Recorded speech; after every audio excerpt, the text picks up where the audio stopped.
আসসালামু আলাইকুম। আমি প্রফেসর ডক্টর মোহাম্মদ জাফরুল্লাহ। আজকে আমি আলোচনা করব এন্টেরিক ফিভার নিয়ে বা টাইফয়েড ফিভার নিয়ে। আমি ইউটিউব স্বাস্থ্য কথা চ্যানেল থেকে বলছি। এন্টেরিক ফিভার বা টাইফয়েড ফিভার আমরা দেখি যে আজকাল একটা জনগোষ্ঠীর মধ্যে যারা একটা এলাকা জুড়ে হচ্ছে, যেমন যারা ওখানকার পানি খাচ্ছেন সেই পানি ইজ কন্টামিনেটেড হয়েছে সোয়ারেজ পাইপ দিয়ে, এবং সেই সালমোনেলা সেখানে ঢুকে গেছে এবং তারা খেয়ে ওয়ান গ্রুপ অফ পিপল তারা আসছেন সালমোনেলা বা এন্টেরিক ফিভার অথবা টাইফয়েড ফিভার কমপ্লেন নিয়ে। টাইফয়েড ফিভার কী দিয়ে হয়? এটা সালমোনেলা দিয়ে হয়। এবং এটার কজটা কি? এটা এই যে কোনোভাবে পানি যদি যে পানিটা বিশুদ্ধ নয় সেই পানি যদি খায়, অথবা কোনো স্ট্রিট ফুড যদি খায় যে স্ট্রিট ফুডে সালমোনেলা দিয়ে কন্টামিনেটেড, তাহলেও এন্টেরিক ফিভার হতে পারে। সুতরাং আমাদের খাওয়া দাওয়ার ব্যাপারে খুব সাবধান হতে হবে, যাতে আমরা সিদ্ধ পানি ছাড়া না খাই, এবং সেই সাথে আমাদের কন্টামিনেটেড বা স্ট্রিট ফুড বা অন্যান্য ফুড এগুলো যাতে আমরা খুব সাবধানে খাই।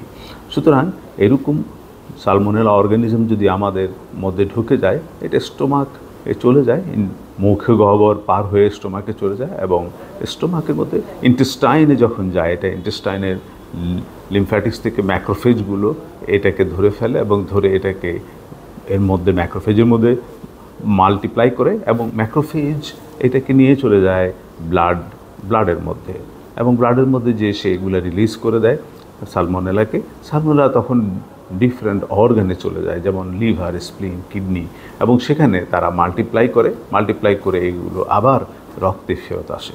এখন যখন রক্তে আসে তখনই সেকেন্ড ব্যাকটেরিমিয়া বলে, আমরা তখনই জ্বরটা আসা শুরু করে, এবং রোগী যখন আসে তখন তার জ্বর এরকম বাড়তে থাকে, স্টেপ ল্যাডার প্যাটার্ন বলি আমরা এটাকে। প্রথম হয়তো 100, তারপর দিন হয়তো 102, তারপর দিন হয়তো 103, এরকমভাবে জ্বর, তারপর দিন হয়তো 104, এরকমভাবে জ্বর বাড়তে থাকে। এবং জ্বর যখন বাড়তে থাকে, রোগী যখন আমাদের কাছে আসে, আমরা তখন তাড়াতাড়ি তাকে ল্যাব ডায়াগনোসিস করার জন্য পাঠিয়ে দিই, এবং প্রথমে আমরা একটা কমপ্লিট ব্লাড কাউন্ট করি। কমপ্লিট ব্লাড কাউন্টে দেখা যায় তার টোটাল কাউন্টটা অফ WBCটা কমে গেছে, অর্থাৎ লিকোপেনিয়া দেখা যায়, এবং তার পালসটা ধরলে দেখা যাবে সে তার ব্র্যাডিকার্ডিয়া অর্থাৎ পালসটা কমে গেছে। এবং সেই সাথে আমরা প্রথম সপ্তাহে যদি আসে আমাদের কাছে, আমরা তার ব্লাড কালচার পাঠিয়ে দিই, এবং ব্লাড কালচার পাঠালে তখন সালমোনেলা আমরা আইসোলেট করতে পারি কালচার করে। এবং যদি এটা সেকেন্ড উইকে আসে, আমরা তাহলে ভিরাল টেস্ট পাঠাই, যদি এটা স্পেসিফিক নয়। তারপরেও আজকালও এখন পর্যন্ত আমরা দেখি মাঝে মাঝে ভিরাল টেস্ট পজিটিভ আসে, কিংবা আর যদি থার্ড উইক ফোর্থ উইকে আসে, তাহলে আমরা স্টুল কালচার এবং ইউরিন কালচার পাঠিয়ে দিই, এবং সেখানে কালচার থেকে সালমোনেলা তারপর আমরা সেন্সিটিভিটি করি, এবং কোন অ্যান্টিবায়োটিক সেন্সিটিভ সেই অ্যান্টিবায়োটিক দিই। তো সুতরাং সালমোনেলা এইভাবে আমরা ট্রিটমেন্ট করি, এবং এই হচ্ছে তার প্রক্রিয়া কীভাবে সে ইনফেকশন করে। কিন্তু সালমোনেলার কিছু কমপ্লিকেশন হয়ে যায়, অনেক সময় দেখা যায় আগে পারফোরেশন হয়ে যেত, যদি কারো ইন্টেস্টিনে যদি কোনো রকম আলসার থাকে সেখান দিয়ে পারফোরেশন হয়ে যেত, অথবা যদি আপনার এটা গল ব্লাডারে যে এখানে কোলোনাইজ করে থাকতে পারে, অথবা এটা এক্সট্রা ইন্টেস্টিনাল, অথবা অনেক সময় ব্রেনেও চলে যেতে পারে, এবং যে এটা এনকেফালাইটিস বা কনভালশন, আগে এগুলো হতো, আজকাল এগুলো বন্ধ, মানে আমরা দেখি না। কারণ হচ্ছে রোগীরা সচেতন হয়েছেন, জ্বর হওয়ার সাথে সাথে আমাদের কাছে চলে আসেন। তবে এইগুলো থেকে এত যে প্রবলেম হচ্ছে আমাদের সালমোনেলা থেকে, এটাকে প্রতিহত করার জন্য সরকার একটি ভ্যাকসিন চালু করেছেন, যে ভ্যাকসিনটা 5-6 মাস থেকে 15 বছর পর্যন্ত দেওয়া হচ্ছে। ভ্যাকসিনটা খুবই ইফেক্টিভ। এই ভ্যাকসিন ইপিআই শিডিউলও ইনক্লুড করা হয়েছে।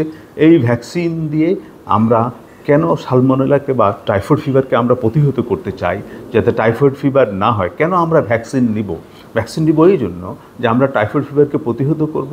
কারণ টাইফয়েড একবার হলে সেটা যদি এই যে বললাম বিভিন্ন অ্যান্টিবায়োটিকের রেজিস্ট্যান্স হয়ে গেলে তখন তাকে ট্রিটমেন্ট করা খুবই মুশকিল হয়ে যায়। সুতরাং টাইফয়েড যেন না হয় সেই দিকে আমাদের লক্ষ্য রাখতে হবে, এবং সেই জন্য আমাদের এই ভ্যাকসিনটা নেওয়ার ব্যাপারে আমাদের উৎসাহ যোগাতে হবে। 2 নম্বর হলো আমরা স্ট্রিট ফুড বা বিভিন্ন রকম পানি যেটা আমরা সিদ্ধ নয় সেটা যেন আমরা না খাই, এটাকে সেভাবে আমরা প্রতিহত করব।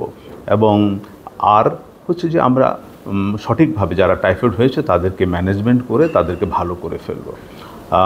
আজকে এই পর্যন্তই। আপনারা ভালো থাকুন এবং টাইফয়েডের ভ্যাকসিন নিয়ে টাইফয়েড থেকে ভালো থাকুন, টাইফয়েড যেন আমরা আক্রান্ত না হন এই আশাবাদ ব্যক্ত করছি।